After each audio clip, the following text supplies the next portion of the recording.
Louvado seja Deus, a paz do Senhor para tudo. Aqui vos fala o pastor Alexandre Gonçalves, com mais uma reflexão da parte de Deus.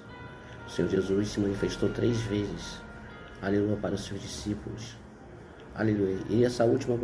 E na última aparição do Senhor, junto aos seus apóstolos, aleluia, estavam com ele Tiago, Pedro, João, aleluia. O Senhor Deus começa a questioná-lo, aleluia, cada um dizendo, para cada um que se amavam a ele. Interessante que para Pedro ele vai fazer 3 vezes a mesma pergunta. Isso se encontra no livro de São João, no capítulo 21, no versículo 15, que diz assim: depois de terem jantado, disse Jesus ao Simão Pedro: Simão, filho de Jonas, ama-me mais do que a estes? Louvado seja Deus. Interessante que a primeira pergunta para ele era perguntando se ele amava ao Senhor mais do que os outros irmãos, os outros apóstolos.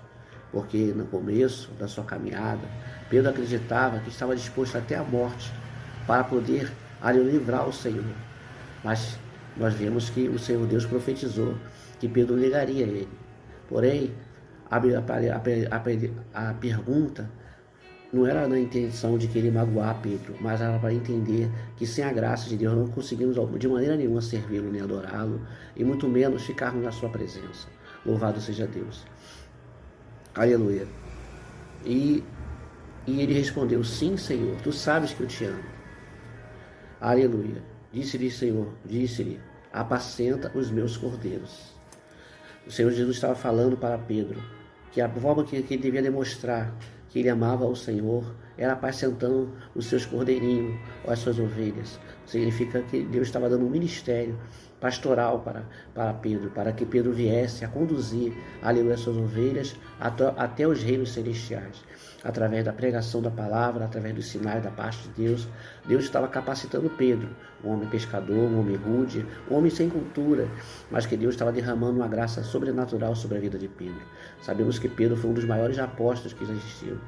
Mais interessante que Pedro foi um homem que negou Jesus, mas o fato de negado e está registrado nas Escrituras não é para que a gente venha zombar de Pedro, mas para entendermos que sem a graça do Senhor Jesus sobre a nossa vida, todos nós somos tendenciosos ao erro e à falha e até mesmo renunciar ao nosso Deus. Mas acreditamos que agora, com a força, aleluia, e o poder do Espírito Santo, nós vamos chegar até o fim, nós vamos vencer e vamos receber de Deus a coroa da vida. Que Deus os abençoe rica e abundantemente. Não negue Jesus.